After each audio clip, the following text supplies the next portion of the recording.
We are live. Hello, hello. Hi, everyone. Welcome to another Chispeando live. I am super excited to be here once again with you all in the space to chat more on what is going on at the federal level, how we can be impacted on whatever decisions are being made, and what can we do? Where do we go from there? Hi everyone, my name is Alexa Ispuro Loaiza and I am the Chispa Digital Campaigns Manager. Super excited, like I said, to be here once again.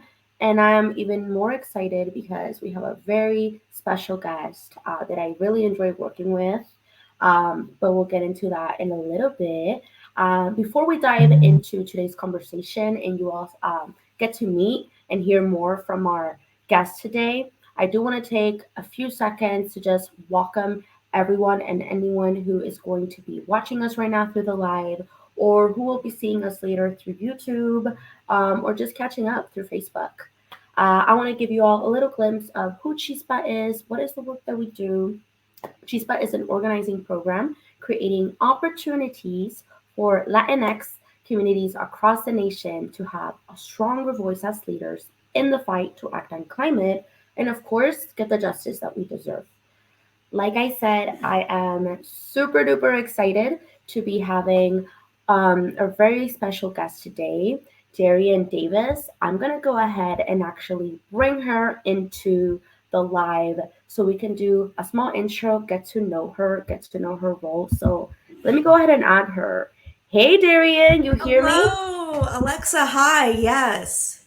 How are you doing? Thank you so much for taking the time to be present in our Chispeando and, bless us with all that knowledge that you have on what's going on with the EPA and all that stuff. For sure. For sure. And honestly, I could talk about this stuff all day. So definitely, stop me if I end up rambling for sure. We love to see it. Please, Darian, give us all that knowledge. Every time I'm like in conversations and in meetings with you, I'm always like, yes, Darian is gonna illuminate the pathway. I'm understanding what's going on here.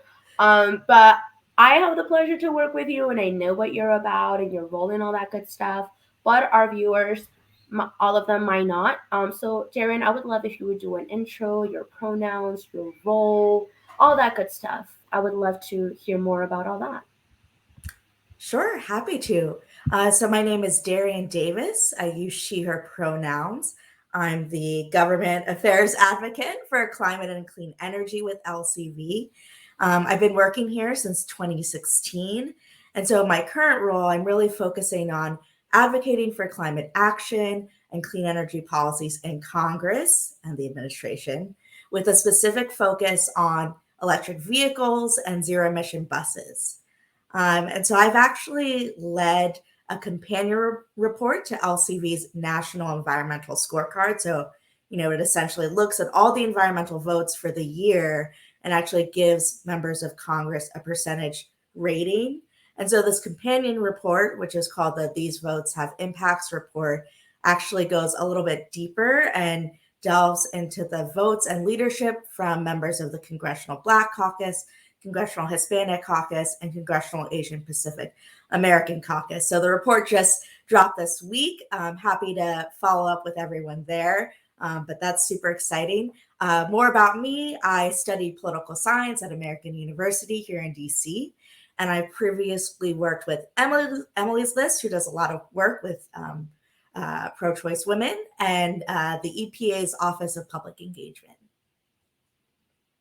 I love it. You've been everywhere, and it's just been amazing to see you do work everywhere. But I love that I actually get to work very close with you here with LCV and more on the climate and clean energy side. So again, Darian, thank you so much for taking the time to be here. I'm super excited to start diving into today's conversation. Now, before I ask the first question, I guess more to right now our audience, our viewers, if y'all been keeping up with our Instagram, our Facebook, our Twitter, you probably have been seeing like some infographics and just like a lot of information that we've been putting on our channels on the EPA. We've been highlighting a lot of our líderes, our members who have been actually been speaking the past month at these like hearings for the EPA on the clean truck standards, which we will dive in right now here with you, Darian.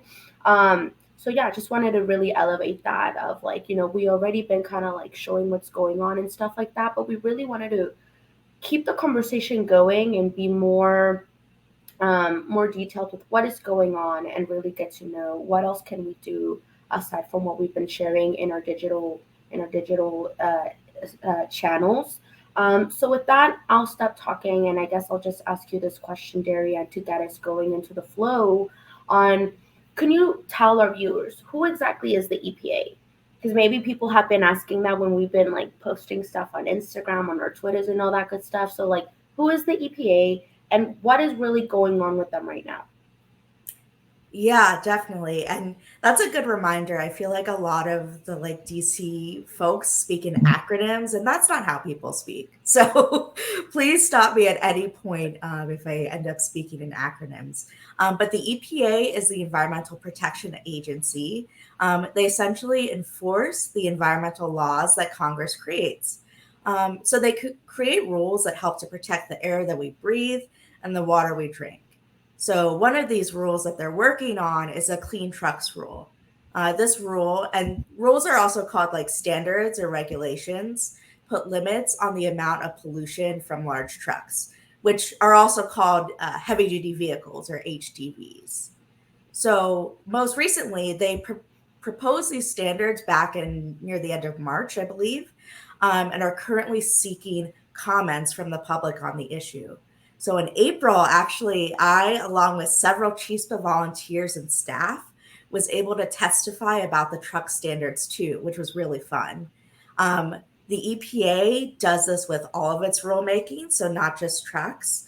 They usually, there are several steps. So they announce the rule, they post it to the docket, which is essentially like this public record online.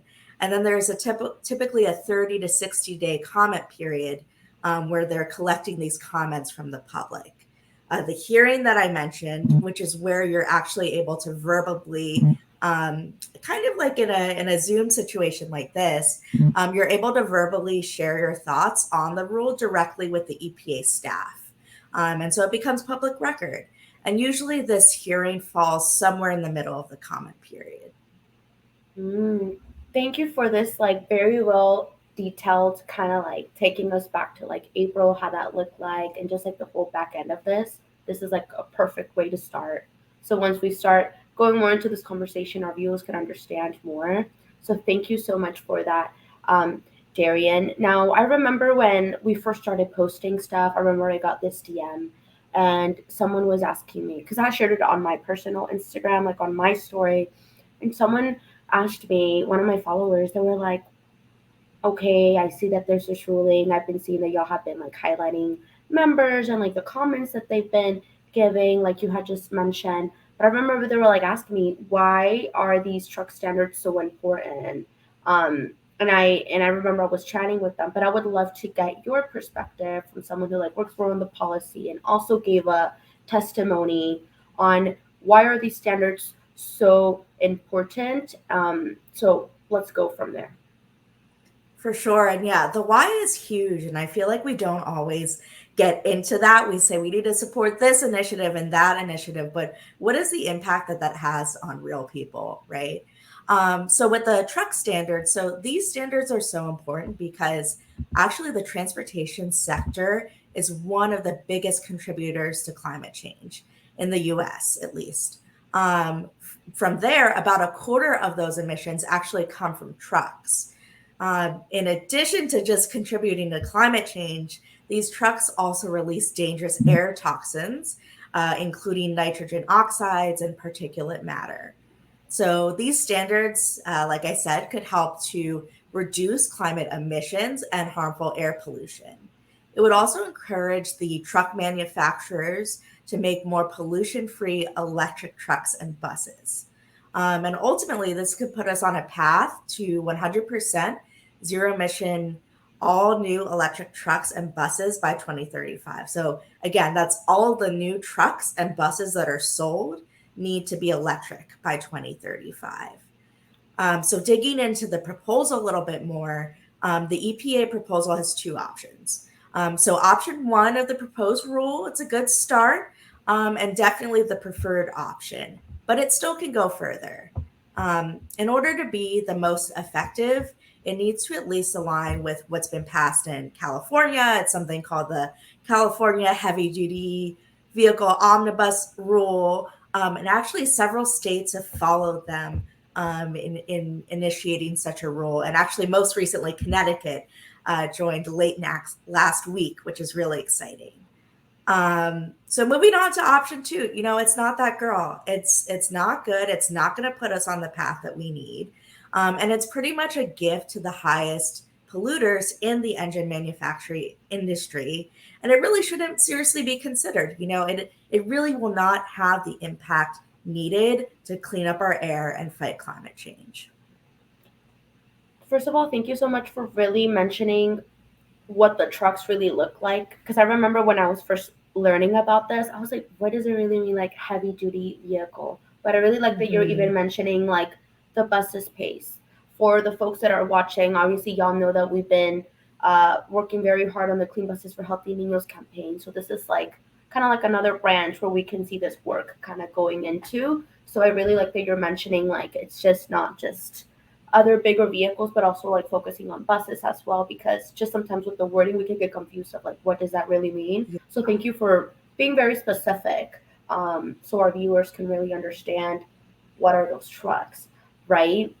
And then just thinking, reflecting back on like option one and two, obviously it's devastating to see still that like there's still options, right, to give in into like the polluters and things like that, which is like annoying.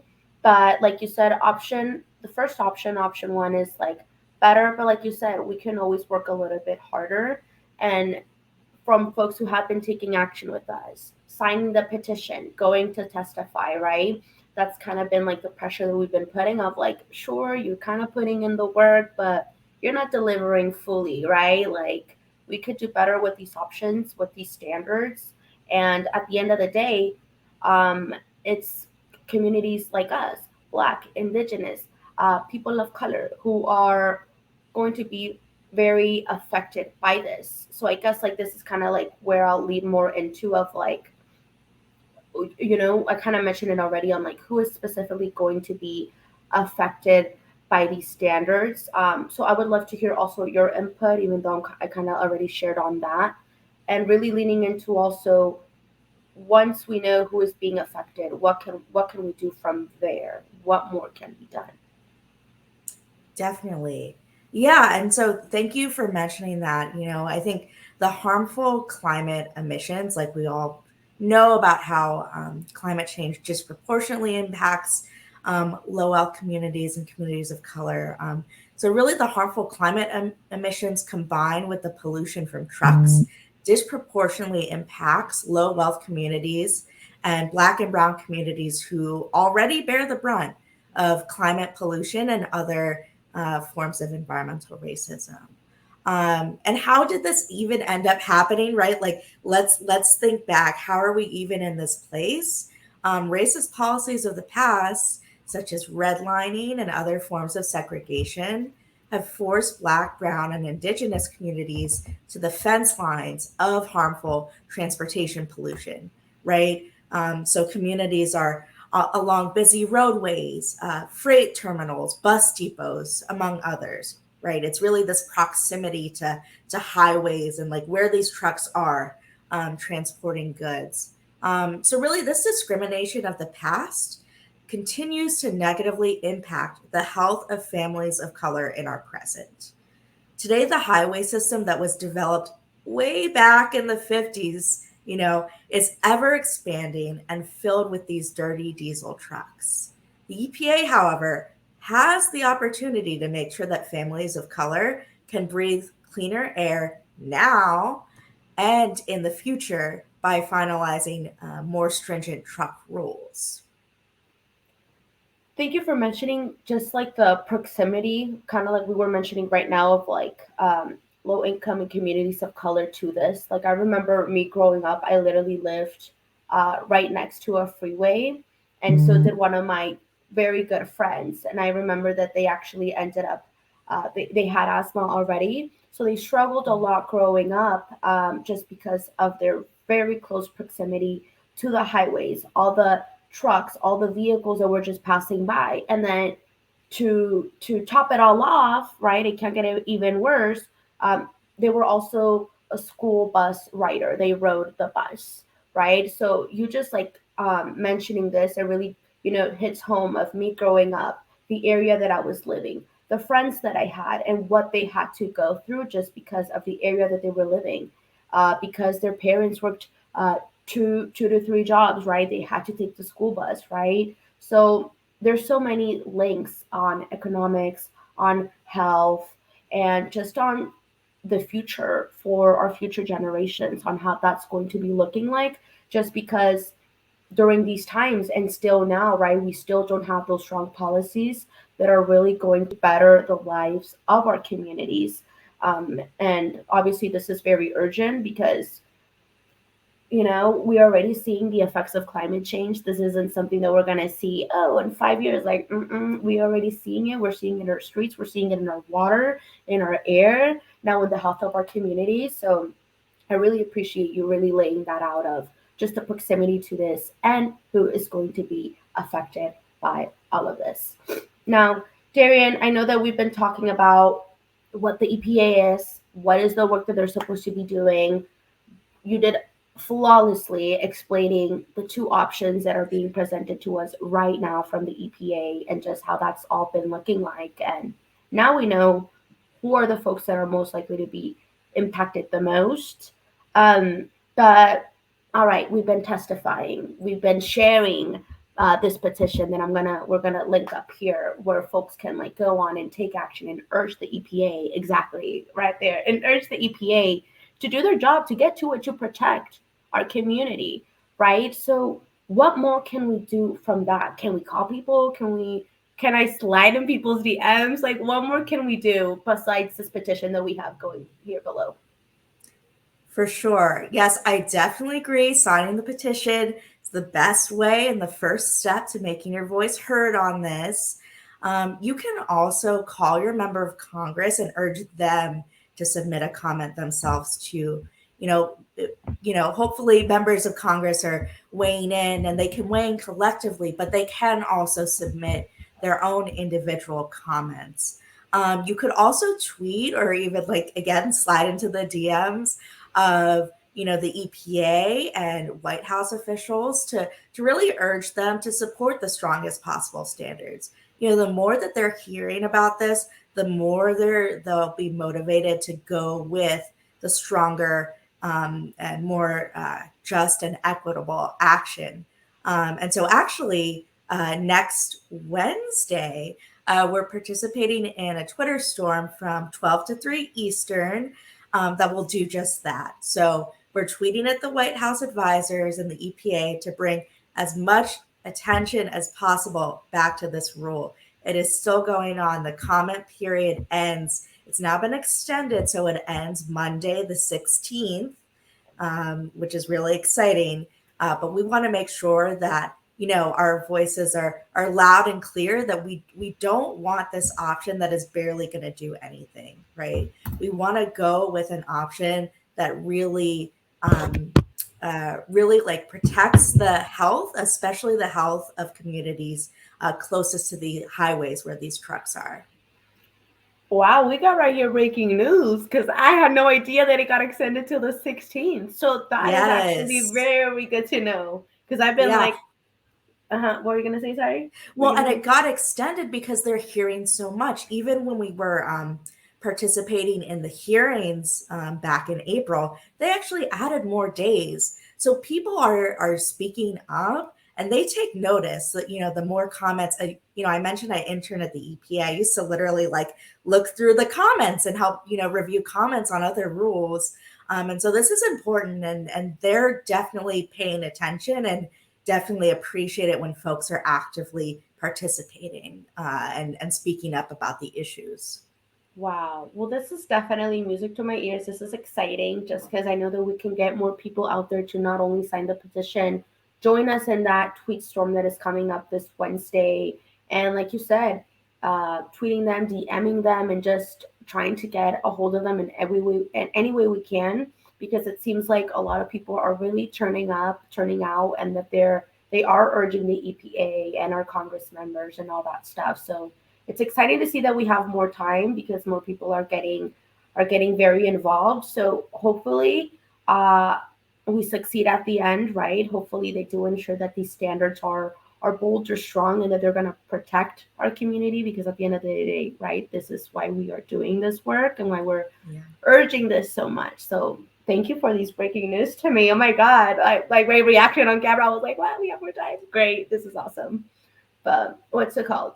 Darren, I really, really appreciate you again taking the time to come in here and just walk us through what this whole process has been looking like, what this means to our communities, and just different ways that we can take action, and letting us know that we still have time. So it's not too late, we can still get to it. We have more time.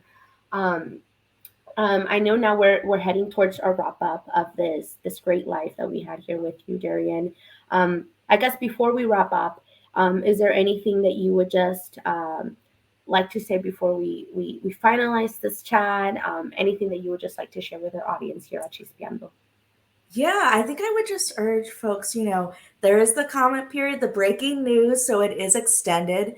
But even after the comment period, I think, there's still going to be a period of time where they're actively, like I said, reading through the comments and finalizing the rule. So even beyond the comment period, like you could still be in the DMs, you could still speak up about, trucks and buses, and make sure that they know like we need the strongest rule. Like there's too much at stake. I mean, like you said, the effects of climate change aren't this like distant thing in the future. They're literally happening now across the country, right? And so I think just keeping up the momentum for this fight in the next few months or so is going to be huge, even going beyond the comment period. I love that. Thank you for adding that. Just because, I feel like when there's deadlines, people just think, all right, well, this is it, on to the next. But I love that emphasis of like, no, no, we ain't over. Let's remind them, we're still on y'all's back. We're keeping an eye out. Do what you got to do to protect our people. So thank you so much for ending us on such a great piece and just knowing to not stop the work there, and to continue it, and remind folks that we're watching, so they need to get to it. um so with that, Darian, and everyone who is watching, thank you for joining us. Thank you for watching, and thank you for the folks who are going to be catching up later onto this live. And thank you so much, Darian, for taking the time to be here with us. Thank you so much. It's always fun chatting with you, and I guess I'll see you see you at our next meeting. See you Oh, soon. yes, you will. Thank you, Darian. Sending you a big virtual hug. And thank you so much, everyone. Bye bye. Take care. Bye.